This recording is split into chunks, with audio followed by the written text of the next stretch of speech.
blade and quill. Hello and welcome back to the channel. Last week we studied the stabilizer and looked at its different settings. Today I would like to show you how to add a pen pressure button to your toolbar, how to calibrate your tablet to get the best pen pressure outputs, and finally how to tweak the pen pressure of a specific brush by enabling the pen settings options in the Edit Brush setting window.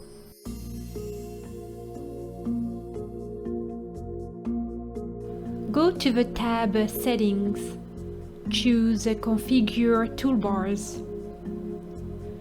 A new window appears with two sub-windows, one called Available Actions, meaning that any buttons located here are not yet on the toolbar, and one called Current Actions, meaning that the buttons that you see listed here are already located on the toolbar. To find what you need, type the keyword pressure in the Available Actions search box. What will happen is that whatever buttons that contain the word pressure in its description will appear in the window. Here we only got one result, use pen pressure. To be able to move this button on the other side, we'll need to click on it first to select it. Then we'll use the right arrow and move it on the other side. Click Apply. You might be wondering why we have these up and down arrows. These will allow you to move the items around and choose the order in which you want them to appear on the toolbar. Let's say you wanted to move the pen pressure right after the Save button. Let's do it. Use the up arrow and move it right below the Save button. Click Apply. Now, as you can see, the button has moved.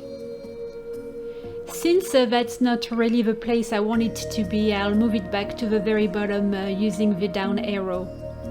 Now I just need to click Apply and OK to close the window.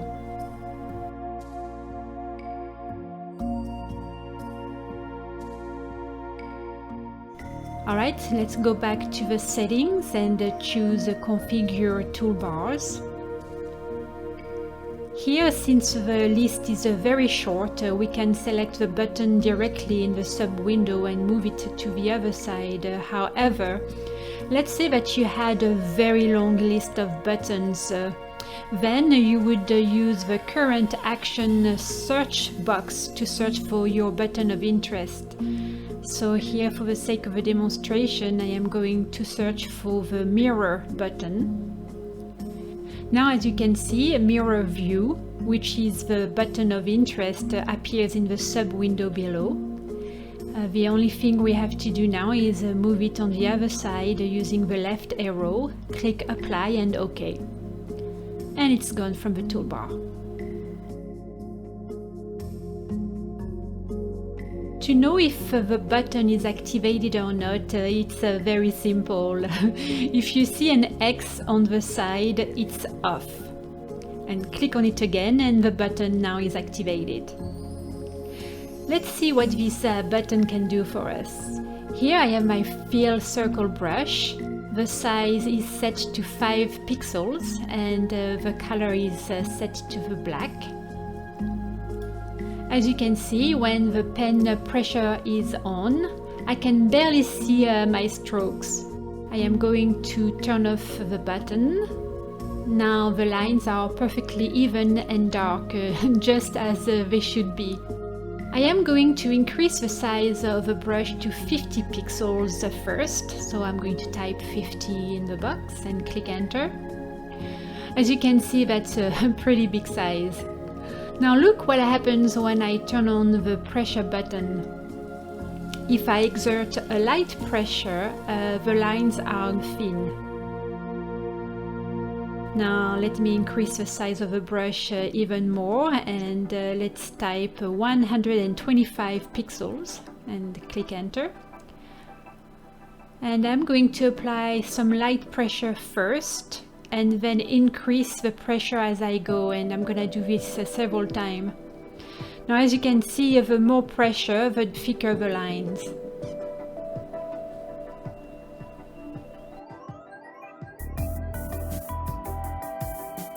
Go to the Settings tab and this time choose Configure Krita. Now as you can see on the left side we have several options. We are going to choose Tablet Settings. For those of you who are not familiar with this graph, please allow me to give you a very quick and short overview. And for those of you who already understand how it works, feel free to skip this section. So here what we have is a calibration graph, a very simple line graph composed of two axes. The horizontal line called the x-axis represents the input levels, and here in Krita the input is the pressure of your stylus. The vertical line called the y-axis represents the output. Here the output is the result of the pressure you applied on your stylus. You can add points to the curve. Just click anywhere on the curve and a new point will appear.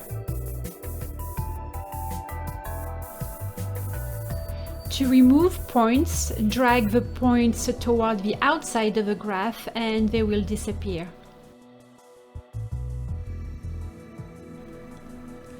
You can move the line. This way you can increase the minimum values or decrease the maximum values.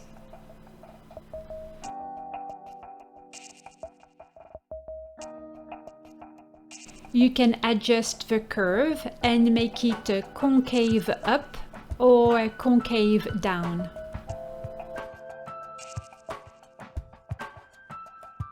Now let's say that whatever you've done didn't really work for you and you want to go back to the default. It's very easy, just click on Restore Defaults. In Krita's manual, they say that this option is recommended for most Wacom tablets. Now, at the time of this recording, and from what I saw in Krita's manual, this option is considered experimental. Use this option, they say, if you are using devices such as a Microsoft Surface, or if your tablet did not work well with the WinTab option in the first place. Now, before to continue to the next point, please know that you will be required to restart Krita if you switched from WinTab to this option. If you do not do so, your changes will not take effect during your current session, so it's important to start a new session.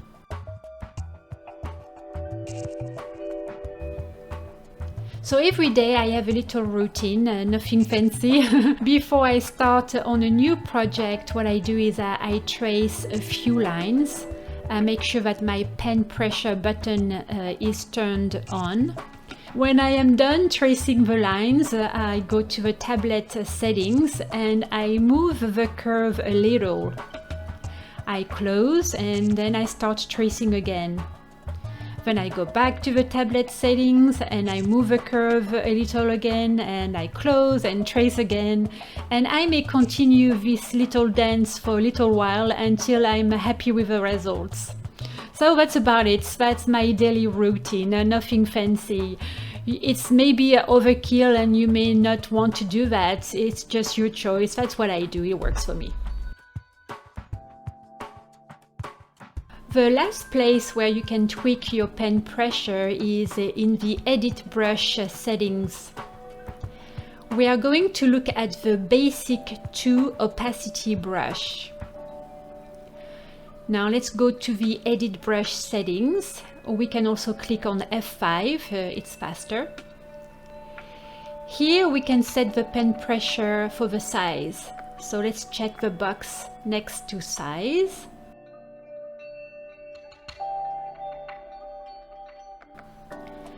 Using the scratch pad that is located right here, we are going to tweak the curve until we get what we want.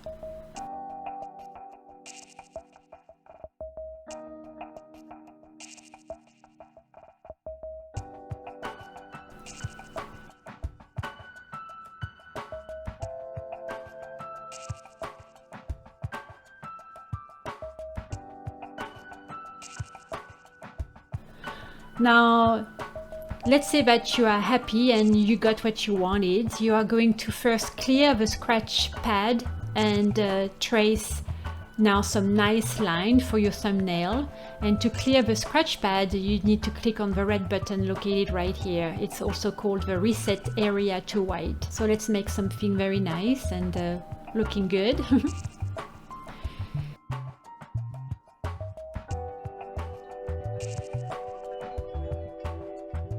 So we do not want to save changes because they will overwrite the actual brush settings. What we're going to do here is we're going to save a new brush preset. So rename the brush in the brush name box and put your initials. That's a good idea. It will make it easier for you to find next time.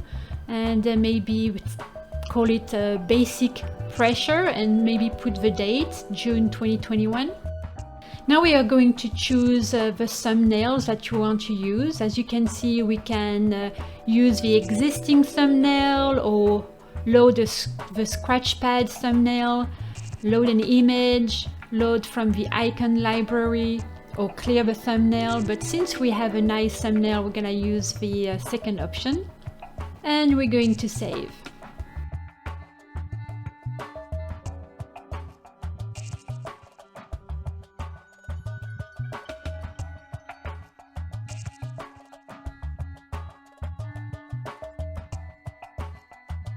And we are done. Alright, so this is it for today. I hope this little overview of pen pressure was helpful. I'll see you next Monday and I will show you how to edit brushes in the brush settings. Have a great week. Bye.